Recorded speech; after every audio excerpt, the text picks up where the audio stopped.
Muy bien, ok. Bueno, vamos a dar comienzo al programa.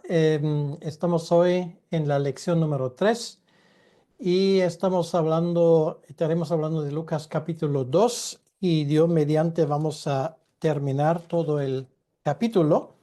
Ya hemos empezado un poco, pero antes de hacerlo me gustaría orar con nosotros para que el Señor nos acompañe en este tiempo. Señor, gracias te damos una vez más por poder reunirnos aquí en este marco y pedimos que tú nos ayudes a poder de la mejor manera estudiar ese capítulo precioso. Ayúdanos a encontrar un acceso significante a ese Evangelio de Lucas y pido por todo lo que se han apuntado que tú les ayudes a poder entenderlo bien. En tu nombre te lo pedimos, Señor. Amén.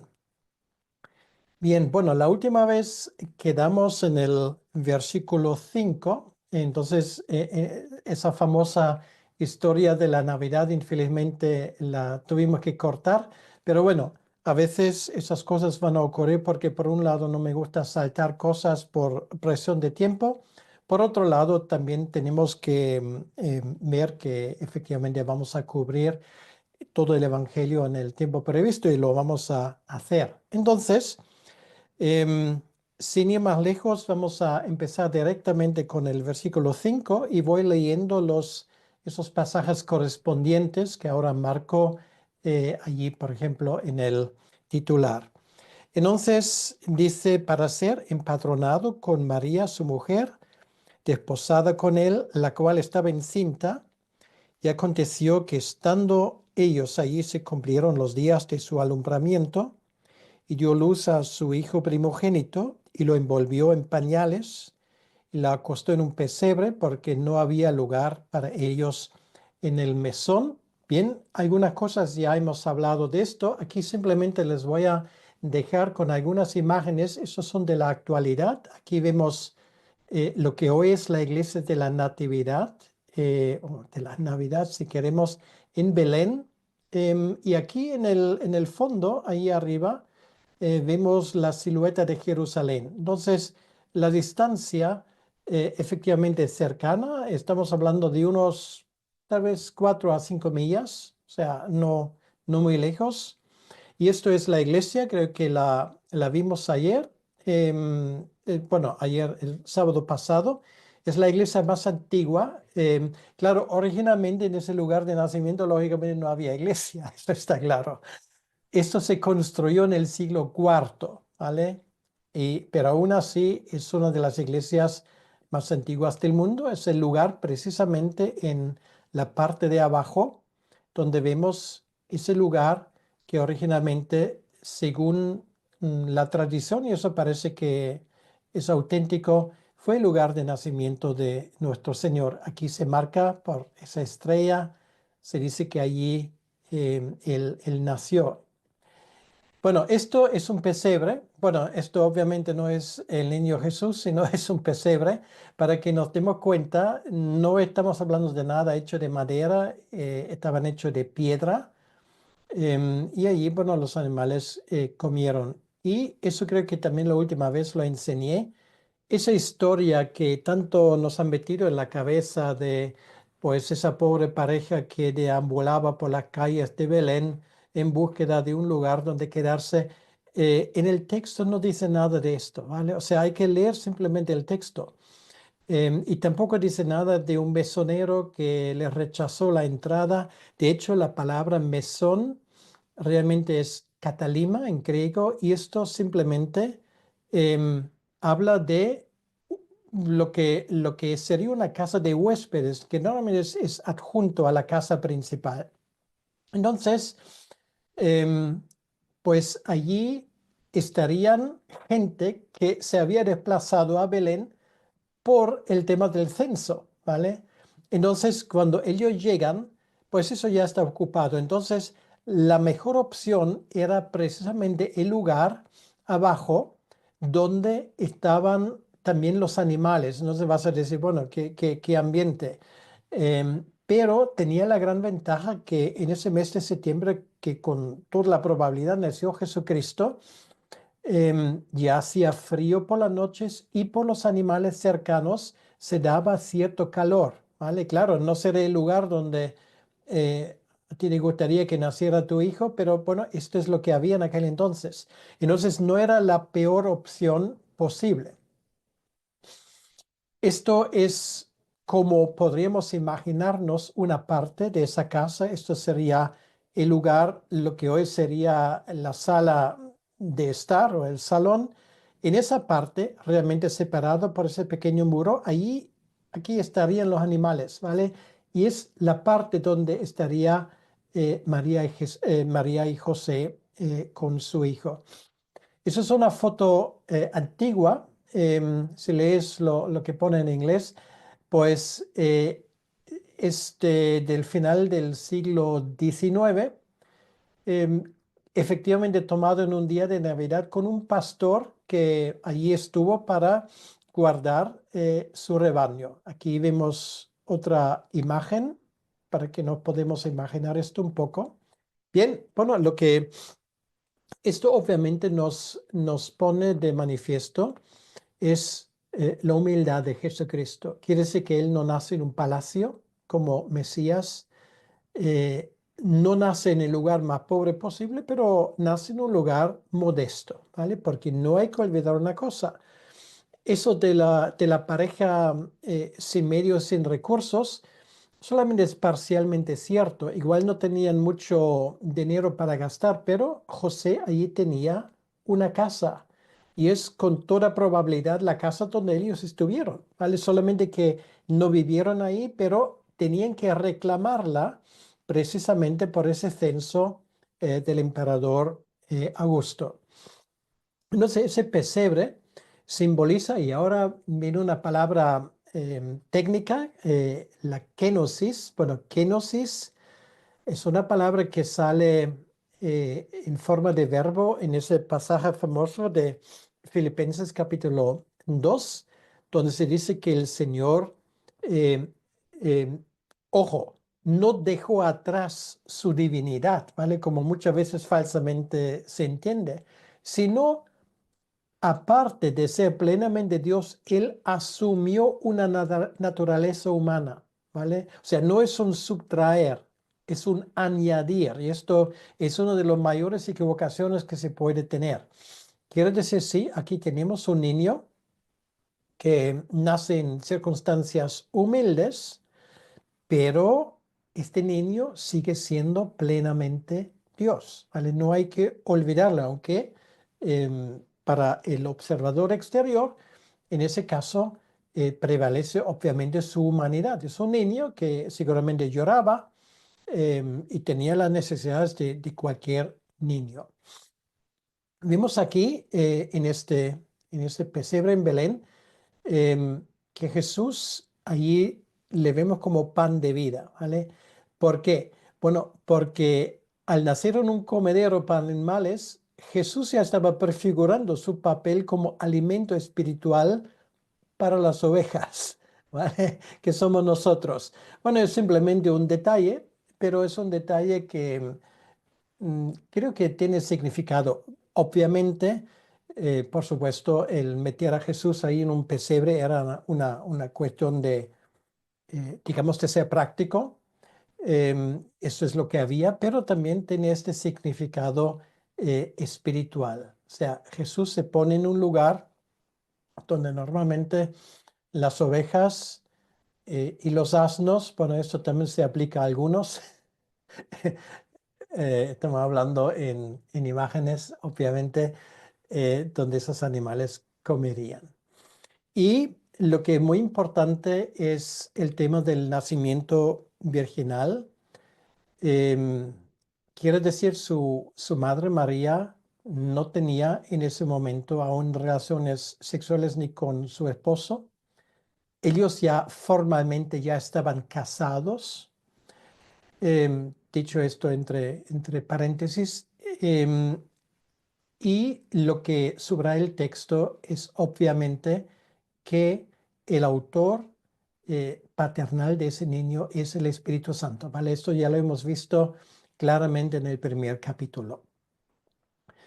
Si antes hablamos de la humanidad de Cristo, esto ahora nos habla de la divinidad de Cristo. Son tantas, ambas cosas, y vamos a ver a lo largo de ese estudio de Lucas.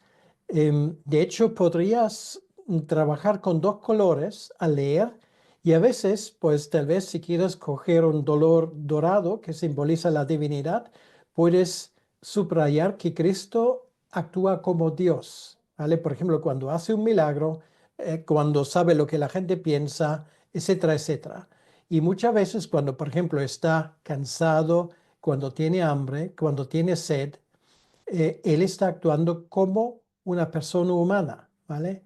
Entonces, esto lo podría subrayar, pues, qué sé yo, con otro color que representa la humanidad de Cristo. Y esto cambia continuamente, ¿vale? Cambia continuamente. Sin embargo, estamos hablando de de una única persona, ¿vale? Son dos naturalezas, em, pero una persona, no estamos hablando de dos personas, ¿vale? Esto sería de verdad una doctrina pero que muy equivocada.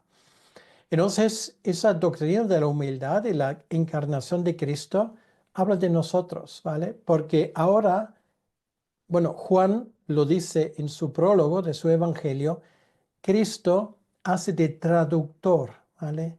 Traduce quién es Dios en nuestro lenguaje y nuestra forma de percibir las cosas es ahora Dios que se puede tocar, ¿vale? No es un Dios lejano, es un Dios cercano. Por un lado, y por otro lado, Él sigue siendo perfectamente Dios, como siempre ha sido. Y todo esto lo vemos en ese evangelio de una forma tan bonita juntos. Entonces, eso nos lleva al siguiente pasaje, que son los versículos del 8 al 14. Es el lugar donde entran en acción los pastores. Dice aquí, había pastores en la misma región que velaban, guardaban las vigilias de la noche sobre su rebaño. Bueno, estos pastores, perdón que me interrumpa aquí, nosotros muchas veces también, bueno, tenemos la tendencia de glorificar toda esa historia, ¿vale? Para que luego al final casi quede irreconocible. Un pastor en aquel entonces, aunque nosotros pensamos de un pastor como una persona entrañable, amable, respetable, hace 2000 años los pastores eran, digamos, de la capa social más baja. O sea, era gente que nadie quería realmente mucho contacto con ellos porque los consideraban rudos, maleducados. Claro, estaban casi todo el tiempo fuera con su rebaño, no tenían formación en muchas cosas. Claro, nosotros sabemos de David, que era también pastor en su momento. El buen pastor, todo esto proyecta en nuestra mente una imagen idealista.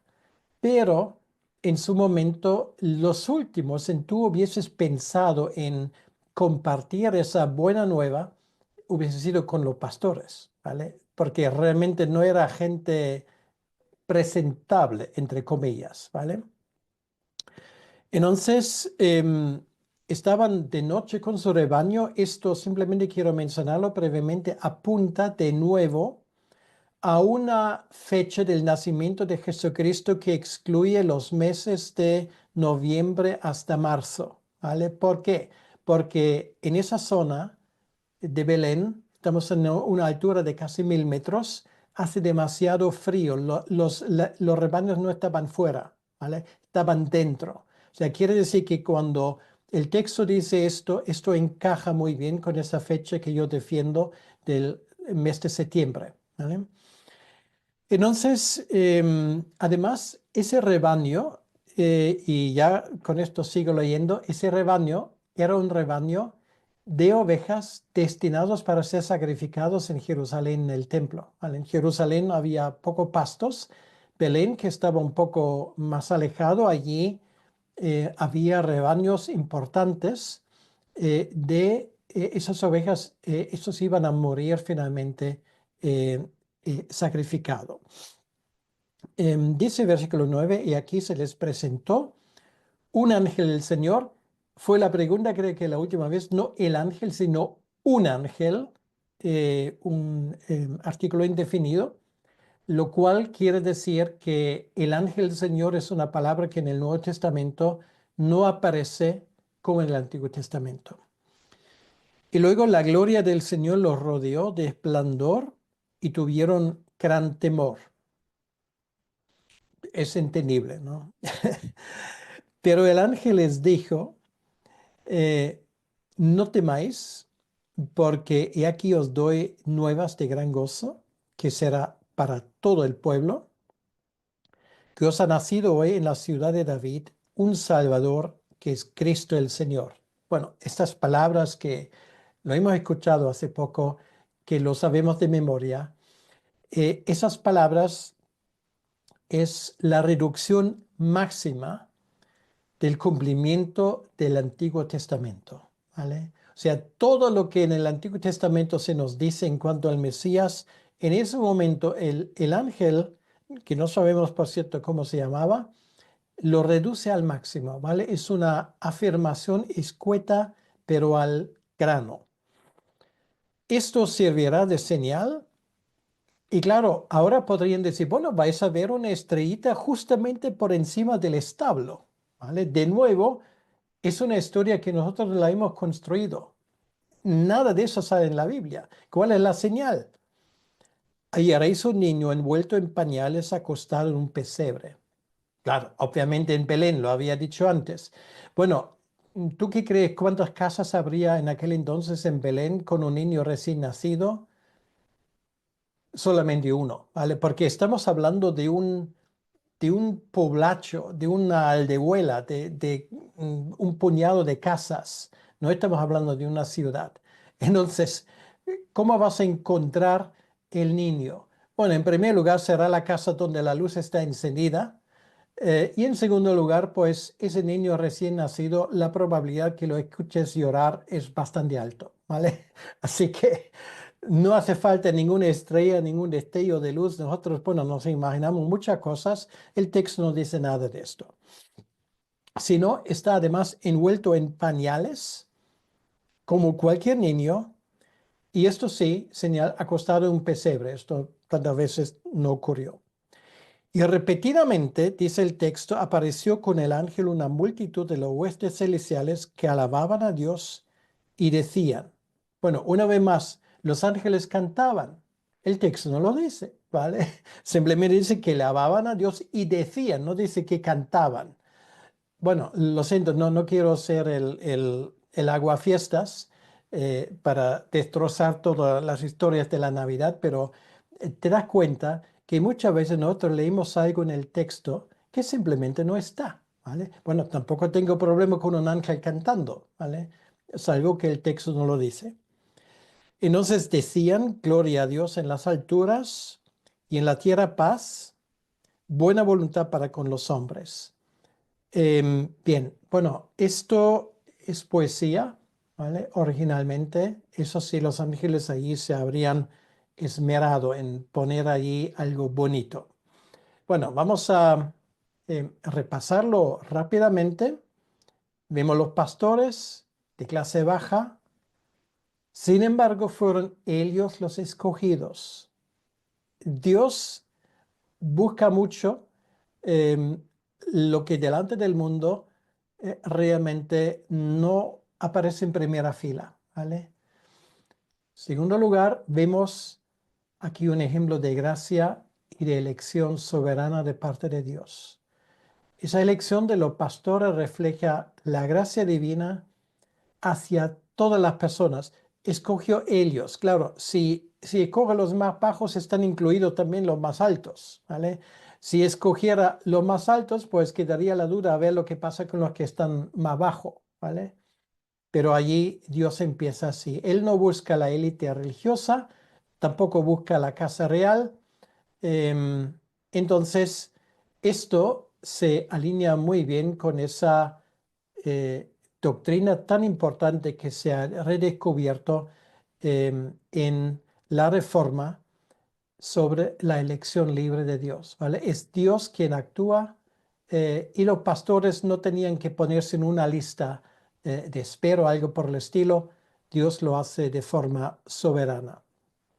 Y luego el título, Salvador, o los títulos, son varios, Salvador, Cristo, Señor, bueno, son profundamente teológicos. Bueno, sobre cada uno, bueno, ya podríamos dar una clase aparte porque tiene un cierto significado. Pero, ¿qué tienen los tres en común?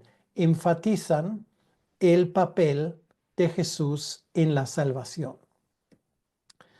Bien, bueno, ahora se anuncia el Evangelio, entonces es el primer evangelio. Hoy, angelion en griego significa la buena noticia, es lo que el ángel dice, em, centrándose en los títulos de Jesús, ¿vale? O sea, esto era casi como una clase de teología a medianoche, ¿vale?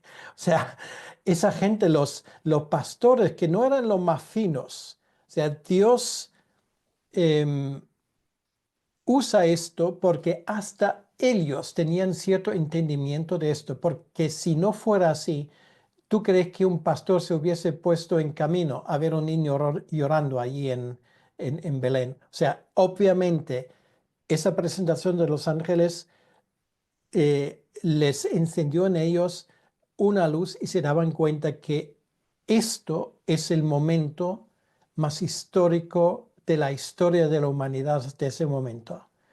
Ni el diluvio, ni nada es comparable con lo que ellos acaban de escuchar.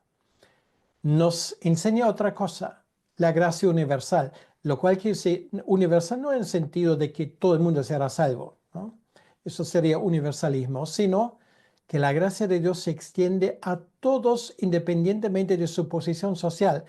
Eh, Aquellos que han escuchado mi sermón sobre 1 de Timoteo capítulo 2, que tenemos que orar por todo el mundo, bueno, por todo el mundo sin excepción, no. A ver cómo tú vas a orar por 8.000 millones de personas, uno por uno. No, no es la idea, sino tenemos que orar y Dios quiere salvar a todo el mundo, quiere decir sin excepción de personas, de su estatus social, del color de su piel, de su bolsillo, etcétera, etcétera. Y bueno, de los títulos ya hemos hablado. Bien, entonces esto nos lleva al pasaje del 15 al 20, donde dice lo siguiente: sucedió que cuando los ángeles se fueron de ellos al cielo, los pastores se dijeron unos a otros: pasemos pues hasta Belén y veamos esto que ha sucedido y que el Señor nos ha manifestado. Bueno, ellos hablan en esos términos, ellos sabían que Dios les había hablado, ¿vale? Entonces dejan los rebaños atrás y te puedo asegurar una cosa, esto normalmente hubiese sido el error más grave de un pastor. Jamás en la vida un pastor deja su rebaño. Ahora, el texto nos dice que ahí, bueno, había un retén, pues a alguien que le tocó bailar con la más fea, quiere decir que mientras que todo el mundo se fueron allí a Belén a ver el Mesías, se tenía que quedar con las ovejas. No, se fueron todos. El texto no nos indica que ahí nadie queda atrás. Lo cual quiere decir que Dios en ese momento, claro, ¿tú crees que qué hubiese pasado? ¿Que hubiesen venido los lobos? Bueno, no sé, no sé, igual yo tengo mucha imaginación, pero imagínate. O sea, ellos se van a ver al Mesías y Dios dice: ah, malitos, pues voy a mandar lobos que se lo comen todo. Quiere decir que Dios cuida en esto. Permíteme hacer esa aplicación. Si tú arriesgas algo para el Señor por eso no te va a castigar, ¿vale? Eso es un principio muy importante. Entonces se van ahí, vinieron pues apresuradamente, que sé que no andaban allí tranquilamente, sino a ver quién llega primero casi. Y hallaron a María, a José y al niño acostado en el pesebre. Y al verlo, dijeron a conocer lo que se les había dicho acerca del niño. O sea, Ellos dicen, mira lo que nos ha pasado, o sea, cuentan lo que ahora tenemos. Bueno, de los pastores, ese conocimiento pasa a María, de María, porque José, cuando Lucas escribe esto, José ya no vive, de María esto pasa a Lucas, ¿vale? Obviamente, María se lo queda todo esto. Y todos los que oyeron, versículo 18, se maravillaron de lo que los pastores les decían. Quiere decir que ya es oficial, ha llegado el Mesías. Y ahora viene la parte tan importante donde pongo mucho énfasis, pero María guardaba todas estas cosas, meditándolas en su corazón. Quiere decir que su cerebro lo almacenó. Y esto formó parte de ella a partir de ese momento. Además, ya nos damos cuenta que María era una mujer teológicamente muy bien preparada. O sea, si hemos leído su canción, bueno, esa canción, y da igual si es original o si ella lo compone de salmos, pues obviamente era una mujer que estaba profundamente impregnado con el espíritu de la escritura, ¿vale? Los pastores. Vale, pues aquí muy, muy rápido lo que hemos visto, que la respuesta inmediata fue de los pastores que van corriendo allí al lugar donde iban a ver al niño nacido. Eh, Además, pues ellos de cierta manera iban a ser los mejores evangelistas, ¿vale? Porque está implicado en esto. Porque, bueno, ellos hablan enseguida a María José de las cosas que han pasado. Ellos, estoy seguro que no se habrá callado el pico hasta el final de sus días, ¿vale? Porque esto era algo que realmente significaba un antes y un después. No sabemos nada más lo que llegó a ser de ellos, ¿vale? Lucas no nos cuenta nada. Desde luego sería interesante. Luego la reflexión de María, como hemos visto, como ella medita esas cosas en su corazón. O sea, meditación, bueno, no tiene nada que ver con meditación así rara, oriental, sino meditar quiere decir ponderar, realmente mastigar las cosas que han pasado. Entonces, ella era ese tipo de persona que realmente está intentando llegar al fondo de las cosas. Bien, entonces, con esto llegamos al pasaje del 21 al 24. Aquí dice, cuando se cumplieron los días de la purificación de ellos, conforme a la ley de Moisés, le trajeron a Jerusalén para presentarle al Señor, como está escrito en la ley del Señor, todo varón que abriere la matriz será llamado santo al Señor, y para ofrecer conforme a lo que se dice en la ley del Señor, un par de tórtolas o dos palominos. Bueno, esto es muy interesante, lo que aquí viene a continuación, y voy a ver, un segundo, sí, aquí lo tenemos. Esto es la parte de Levítico 12:3, ¿no? Donde se dice que, donde sale ese mandamiento de la circuncisión. Esto ocurre em, el día octavo. Entonces, esto es la segunda cosa, la primera cosa, y la segunda cosa es el tema de la purificación, que son dos cosas distintas. Entonces, para no confundirnos, primeramente vamos a hablar de lo que dice en el versículo 22. Cuando se cumplieron los días de la purificación de ellos, conforme a la ley de Moisés, le trajeron a Jerusalén para presentarle al Señor. Esto ocurre em, unos 40 días después del nacimiento. ¿Ok?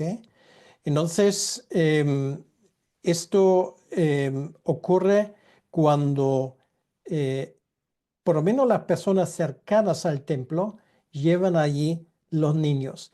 Si están muy lejos, pues había una posibilidad de hacer esto en el lugar em, em, local, o sea, que no tenían que viajar, pero como estás tan cerca de Jerusalén, no habría problemas. Pero antes, en el versículo 21, aquí dice y esto tenemos que separarlo muy bien porque a veces la gente no lo separa. Dice, cumplidos los 8 días para circuncidar al niño, ¿vale? Son dos cosas distintas. O sea, ellos viajan allí en el día octavo, ¿vale? Y esto es lo que aquí tenemos en la diapositiva. En ese día octavo, él es circuncidado y es el momento cuando le ponen el nombre de Jesús, ¿vale? Pues muchas veces como hoy tenemos esa costumbre em, de poner nombre en el bautismo. Si estamos asistiendo a una iglesia donde se practica ese tipo de bautismo, pues esto emula realmente lo que ocurre allí. O sea, el octavo día es el momento de la circuncisión y es el momento cuando el niño recibe su nombre. Pero luego en el versículo 22, fíjense, cuando se cumplieron los días de la purificación de ellos. Y mucha gente pues cree que es el mismo acontecimiento, pero no, ¿vale? Por favor, pongan ahí una línea. Lo segundo, esto ocurre 40 días después, o sea, un mes después de la circuncisión. Entonces, María, al haber dado a luz a un varón, termina los días de su impureza, por eso dice purificación. Los que han estudiado Levítico conmigo saben el por qué, ¿vale? Ahora no lo voy a repetir, tiene que ver con la sangre vertida, etcétera, etcétera. Y entonces, según la ley de Moisés, había que traer una ofrenda. Y esa ofrenda se adaptaba mucho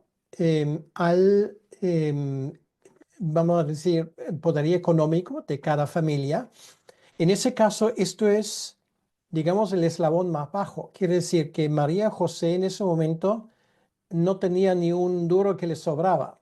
Quiere decir que ellos tenían que optar por la, digamos, forma más económica. Bueno, aquí tenemos una ceremonia como en la actualidad circuncida, los judíos los suelen hacer hasta el día de hoy, por supuesto no en el templo. Un segundo, y aquí vemos las palomas, ¿vale? Un par de tórtolas según la ley de Moisés. Ahora, em, me vas a decir, bueno, pero no es así que ellos recibieron los regalos de los reyes, bueno, de los reyes magos. Una vez más, esto ocurre unos 15 meses después de esto. O sea, quiere decir que cuando esto ocurre, María José no le sobraba nada, ¿vale? Pero claro, luego 15 meses después vienen los sabios de Oriente y les traen incienso, mirra y oro, que obviamente vale, ¿vale? Entonces le valió para gastarse la estancia en Egipto, más para que luego José podría abrir un taller de construcción, ¿vale? Que era su profesión como carpintero, simplemente para que lo tengamos un poco en su contexto. Entonces, un par de tórtolas o palominos, como se suele decir, y esto quiere decir que Jesús está bajo la ley. Él muy conscientemente se pone debajo de la ley, sus padres también, y iba a cumplir esa ley desde el primero hasta el último día. Así tal vez nos podríamos imaginar a María José viajando. Bueno, esto no es una película, esto es una foto antigua bueno, tiene más de 100 años, cómo la gente al inicio del siglo XX todavía estaba viajando por esa zona de Israel. O sea, ahí realmente, bueno, hoy ya es distinto, pero en aquel entonces, en 2000 años, casi no ha cambiado nada. Y esto nos lleva al siguiente pasaje. A raíz de esta fiesta de la purificación, tienen un encuentro con Simeón. Y dice en el versículo 25, y aquí había en Jerusalén un hombre llamado Simeón, y este hombre, justo y piadoso, esperaba la consolación de Israel, y el Espíritu Santo estaba sobre él. Y le había sido revelado por el Espíritu Santo que no vería la muerte antes que viese al ungido del Señor. Ahora, muy importante, el Espíritu Santo no le dijo exactamente la fecha cuando iba a nacer, porque esto si él ha estudiado Daniel y seguramente lo ha hecho, sabía que el tiempo estaba cerca. Lo que el Espíritu Santo le revela es que tú vas a vivirlo, ¿vale? Vas a ser uno de esos privilegiados que vas a ver el Mesías personalmente. Y dice, movido por el Espíritu, vino al templo. O sea, él, a diferencia de Ana, que vamos a conocer en un momento, no vivía en el templo, vivía en otro sitio en Jerusalén, pero el Espíritu le guió allí, como dice el versículo 27.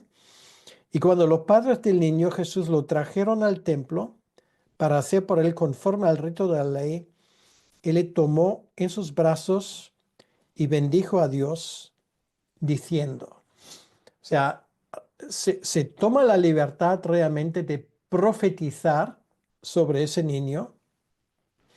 Y es muy interesante. Es una canción también, bueno, lo que tenemos aquí hasta el versículo 32, también es poesía. ¿Vale? Lo vemos en la forma como está organizado. Es la famosa, también tiene un nombre ese himno. Bueno, se ha puesto melodía desde una fecha muy temprana en la historia de la iglesia. Es el Nunc Dimittis en latín. Son las primeras dos palabras. Ahora despides, ¿vale? Ahora despides a tu siervo en paz, dice, conforme a tu palabra, porque han visto mis ojos tu salvación, lo cual has preparado en presencia de todos los pueblos, luz para revelación a los gentiles y gloria de tu pueblo Israel. Esto es muy interesante porque posiblemente tenía que lugar en una de las escaleras del templo, posiblemente en esa escalera en la parte sur, que todavía queda, por cierto, hasta el día de hoy. Es muy interesante, esas escaleras, tú puedes andar sobre ellas, son las escaleras originales del templo. Son las pocas cosas que quedaron del recinto del templo, no del edificio, porque ahí Jesús dijo que no quedaría ni una piedra sobre la otra, pero esa parte. Hay una anécdota muy interesante. Cuando Neil Armstrong, el primer hombre que pisó la luna, visitó Jerusalén, y él mismo lo cuenta en un libro que escribió, estaba andando por estas escaleras y preguntó al guía israelita si de verdad Jesús podría haber pisado esto. Y él se lo afirmó. Entonces Neil Armstrong dijo, bueno, lo importante, lo más importante del mundo no es que un hombre haya pisado la luna, es que lo más importante es que Jesucristo haya pisado esta tierra. Y esto es un testimonio muy bonito de un hombre muy famoso, y ocurrió en estas escalinatas. Bueno, lo que él cita, Simeón, son dos versículos de Isaías 42:6 y 49:6, de dos partes mesiánicas del libro de Isaías. Y lo que tenéis allí, esto es el primer pasaje de 42:6 en el rollo del profeta Isaías que se ha descubierto en Qumran, que es el em, documento más antiguo del profeta de Isaías de todo lo que tenemos, ¿vale? Esto tiene más de 2300 años. Está escrito en letras hebreas que una persona que sabe hebreo, cualquier israelita, puede leerlo, ¿vale? Sin problemas. Entonces, esto es lo que Simeón dice y lo que nos llamó mucho la atención. Simeón además dice que él empieza con los gentiles, ¿vale? Dice luz para revelación a los gentiles y luego gloria también para Israel, ¿vale? O sea, quiere decir que aquí ha nacido el Salvador del mundo. Habla de la remanente fiel, este Simeón, y también habla de la salvación universal. Quiere decir que Jesús no solamente vino para los judíos, para ser un salvador judío, vino para todos. Y luego dice el versículo 33, José y su madre estaban maravillados. em, y de todo lo que se decía de él. Es muy interesante que Lucas dice, no dice su padre y su madre. Lucas, interpretándolo muy bien, dice José y su madre, ¿vale? Lo que obviamente subraya claramente que Lucas, claro, toma por sentado el nacimiento virginal. De todo de lo que se decía de él, y lo bendijo Simeón y dijo a su madre María, y aquí está, este está puesto para caída y para levantamiento de muchos en Israel y para señal que será contradicha. Y una espada traspasará tu misma alma, para que sean revelados los pensamientos de muchos corazones. Bueno, era una profecía propia de Simeón. Y son palabras que me imagino que ninguna madre le gustaría escuchar, porque esto ya habla de la muerte. Y habla que María tenía que presenciar y sufrir en sus propias carnes lo que es perder un hijo de esa forma, pero al mismo tiempo que era un regalo de Dios para todo el mundo. Y por esto también la venida de Cristo divide, ¿vale? No solamente es un momento de gozo, pero también de división, porque hay los que le siguen y hay los que le odian. Y esto se expresa en estos versículos. Pero esto aún no era todo. Va a tener otro encuentro. Bueno, esto, una vez más lo digo, Lucas solamente podía saberlo de una persona. Y esa persona era María, ¿vale? Porque era ella que vivió esas cosas y escuchó cada palabra. Dice, versículo 36 al 38, estaba también allí Ana, profetisa, hija de Fanuel, de la tribu de Aser, de edad muy avanzada, pues había vivido con su marido 7 años desde su virginidad y era viuda hacía 84 años y no se apartaba del templo sirviendo de noche y de día con ayunos y oraciones. Era una mujer que literalmente vivía en el templo, ¿vale? Lo vio como su ministerio estar allí. Allí ella recibía las almuerzas de la gente. Aquí tenemos una vista de la zona de donde viene ella. La tribu de Aser es la zona donde hoy está la ciudad de Haifa, en el norte de Israel, cerca del mar Mediterráneo. Ahí linda el antiguo territorio de la tribu de Asher. O sea, ella era del norte. Muy interesante, si Simeón era del sur, ella era del norte. Y el testimonio de Ana es un testimonio que perdura por los siglos. Es su vida en el templo un reconocimiento de Jesús y su reconocimiento de Jesús que muestra la expectativa de retención entre los devotos. O sea, quiere decir que ella, igual que Simeón, había gente en Israel que le estaba esperando al Mesías. ¿Por qué? Porque conocían el libro de Daniel. ¿Vale? Esto para cualquier israelita que tomaba en serio, sabía que estos son los días del Mesías. Entonces, ella agradece este privilegio y de nuevo aquí tenemos este testimonio tan bonito de como ella lo expresa. Eh, Se habla mucho hoy de inclusividad, ¿vale? Se ha convertido en una palabra mágica. Bueno, aquí tenemos una inclusividad divina, quiere decir que su alegría apunta a la alegría de la redención extendida a todos, ¿vale?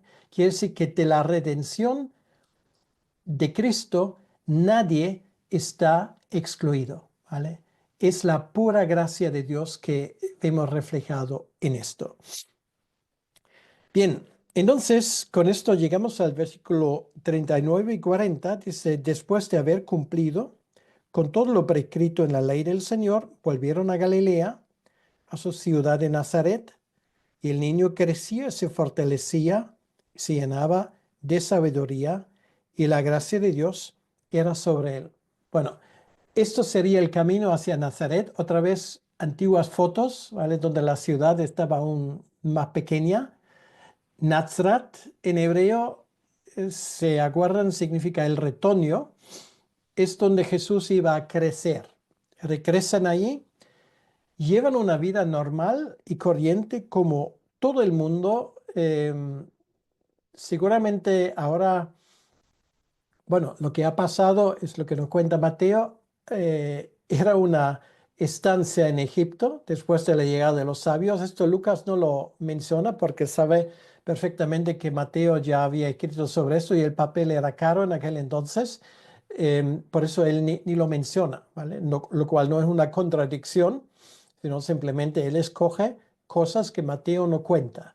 Y el Evangelio de Mateo era anterior. Lo que pasa es que lo que Lucas pone, lo pone desde el punto de vista de María, ¿vale? Lucas, por todo lo que sabemos, no conocía a María, ¿vale? Lucas sí.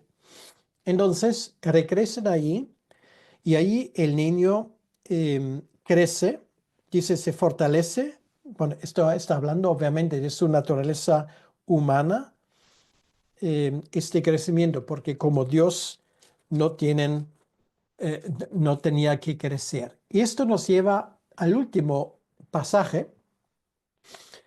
Y ahora, bueno, me quedan 5 minutos y estos 5 minutos antes de admitir la pregunta quiero aprovechar para hablar de lo inusual que es este pasaje. ¿Por qué? Porque existen los 4 evangelios inspirados, pero aparte de los 4 evangelios inspirados hay como 70 evangelios no inspirados. O sea, gente que desde el siglo III hasta la Edad Media escribió algún tipo de evangelio. Pero claro, si tú lees esos evangelios, alguno que otro he leído, están llenos de tonterías. ¿Por qué? Bueno, ahora te voy a explicar una cosa. Entre este acontecimiento del día 40, o sea, del primer año de Jesucristo, hasta el comienzo de su ministerio, aproximadamente los 30 y pico años, no sabemos nada de Jesús, nada, de nada, de nada, salvo una historia, es la que viene ahora, ¿vale? En esos evangelios falsos, bueno, todo se llena de historias de niño, de Jesucristo como niño, ¿vale? Porque claro, nos intriga, ¿y cómo sería esto? ¿Y qué haría esto? ¿Y cómo cuando jugaban con sus compañeros? Los evangelios no lo mencionan, ¿vale? Y esto es una de las pruebas más fuertes de la autenticidad de los 4 evangelios, porque no se dejan llevar por tonterías ni por el sensacionalismo. Y eso es la razón porque solamente estos 4 evangelios se reconocieron como inspirados. Bueno, van a la fiesta de la Pascua, que era una de las 3 fiestas obligatorias en Israel. Muy probablemente, supongo que por lo menos cuando Jesús era más pequeño, posiblemente por el Valle del Jordán, pero ahora como ya tenía 12 años, me imagino que habrán optado por el camino algo más difícil, pero más corto, por las montañas de Samaria y de Judea. Entonces dice, y una vez más, es la única historia entre el primer año que tenemos y luego em, el comienzo de su ministerio, exceptuando eso cuando Jesús tiene 1 año y 3 meses que nos cuenta Mateo, ¿vale? Pero es otro evangelio. Entonces dice, cuando tuvo 12 años, subieron a Jerusalén conforme a la costumbre de la fiesta. Ahora, muy importante, un niño hebreo a partir de los 13 años es considerado como mayor de edad, por lo menos en cuestiones de fe. Quiere decir, a partir de los 13 años celebra la Bar Mitzvah, lo cual quiere decir que a partir de ese momento es miembro pleno de la sinagoga. Jesús tenía 12, dice el texto. Quiere decir que él demuestra ya su gran sabiduría que deja atónito a los más importantes teólogos de su tiempo cuando ni siquiera había llegado a esa edad, ¿vale? Por eso se enfatiza lo de los 12 años. Subieron a Jerusalén conforme a la costumbre de la fiesta. Otro detalle, dice, subieron a Jerusalén. Eso nos indica que Lucas conoce el país, ¿vale? porque hay gente, por ejemplo, en esos evangelios falsos, esa expresión no sale, porque solamente alguien que vivía allí sabía que desde Nazaret a Jerusalén tú subes, ¿vale? Porque en aquel entonces no había Wikipedia, no había fotos, o sea, los lugareños lo sabían, los de fuera de Israel no. Entonces, esos evangelios espurios, los evangelios falsos, contienen muchos de esos detalles que indican claramente que lo escribió alguien que no sabía nada del tema. Al regresar ellos acabada la fiesta, se quedó el niño Jesús en Jerusalén sin que lo supiesen José y su madre. Y pensando que estaba entre la compañía, anduvieron camino de un día y le buscaban entre los parientes y los conocidos. Pero como no le hallaron, volvieron a Jerusalén buscándole. Y aconteció que 3 días después le hallaron en el templo. O sea, un día se fueron allá, otro día se fueron de regreso y luego el tercer día que le buscan en Jerusalén. Sentado en medio de los doctores de la ley, oyéndoles y preguntándoles. Em, bueno, la fiesta de la Pascua se celebra, bueno, que es la típica comida que ahora no puedo explicar. Aquí vemos montones de gente subiendo las cuestas a la ciudad de Jerusalén para celebrar la Pascua, ¿vale? Inicio del siglo XX se fue tomada la foto. Eso es el templo em, donde obviamente iban a estar. Aquí vemos desde el sur, su modelo, obviamente. Entonces era una de las fiestas obligatorias. Tenían que ir al templo de Jerusalén, al centro de la fe de los judíos. Y ahí está Jesús en el templo. Muy interesante que él está escuchando, dice aquí, a los doctores de la ley, oyéndoles y preguntándoles. O sea, él no les daba clase. Él estaba escuchando y hace preguntas. Pero claro, también a veces los niños te hacen preguntas como, como doctor de teología que te hace temblar, ¿vale? Y más aún, ¿qué habrá preguntado Jesús? No lo sé, el texto no lo dice, pero te aseguro que habrá preguntado cosas que les dejaron fuera de órbita, ¿vale? O sea, dice, bueno, ¿y este niño de dónde habrá salido? Y no cree que es una buena idea de que sus padres no estuvieron, porque imagínate que José y María estuvieran ahí, bueno, le sacarían a arrastras de allí, ¿vale? Porque te das cuenta con su reacción que ellos todavía, bueno, piensas que es la familia sagrada, pero claro, esa gente tenía que acostumbrarse a que uno de sus hijos era el Mesías. Y si tú crees que esto es una cosa fácil, pues te equivocas. Entonces, todos los que lo oían, dice el versículo 47, se maravillaban de su inteligencia y de sus respuestas. Bueno, ahora vienen las respuestas. Posiblemente cuando los doctores de la ley no encontraban respuesta, no habrá dicho Jesús, bueno, y ustedes no podrían pensar que la cosa fue así. Ah, vale, pues obviamente eh, causó allí una gran revuelta entre ellos. Cuando le vieron, se sorprendieron y le dijo su madre, hijo, ¿por qué nos has hecho así? Y aquí tu padre y yo. Fíjate, María dice tu padre, ¿vale? Porque era su padre adoptivo, lo que antes Lucas lo evita. Pero bueno, ambos en ese sentido tienen razón.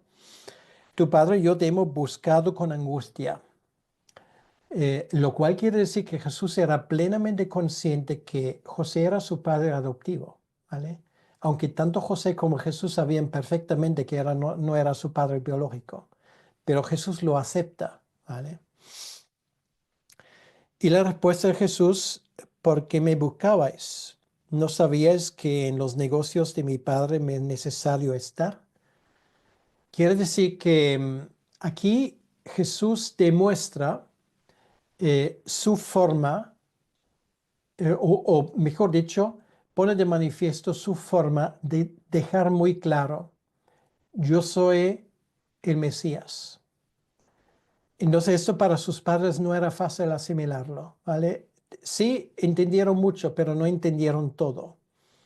Y tenían que aprender, obviamente, que Jesús en ese momento da muestras de su plena divinidad, ¿no? Ok. Entonces, entre esos maestros se resalta la sabiduría y también la autoridad de Jesucristo, incluso a una edad, em, digamos, donde normalmente no se esperaba eso de un niño. Es un anticipio de su ministerio futuro donde él enseñaría con autoridad.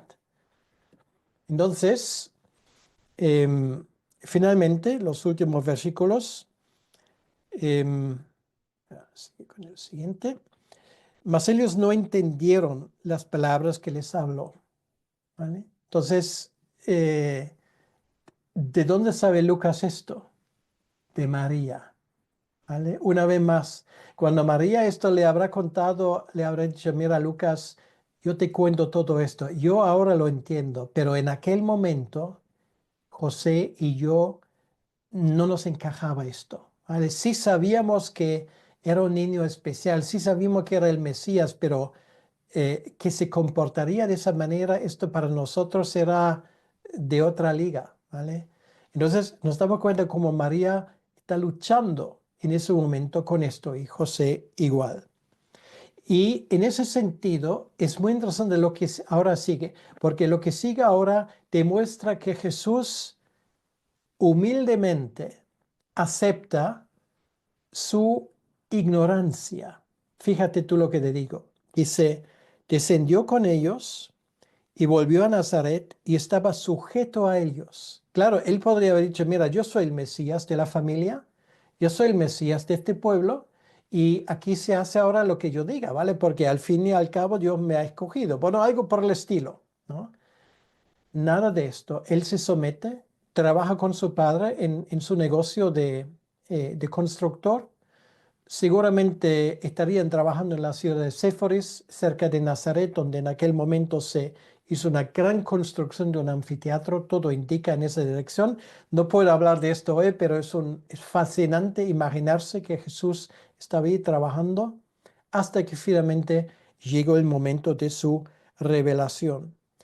Y otra vez ese indicio de María. Su madre guardaba todas estas cosas en su corazón, ¿vale? Ya lo leímos por segunda vez. Bueno, era como una esponja. No, entender no lo entendió todo, pero quedó todo registrado en su memoria. Em, y luego dice Jesús crecía en sabiduría, en estatura y en gracia para con Dios y los hombres. ¿Vale? Esto habla de su crecimiento en cuanto a su naturaleza humana.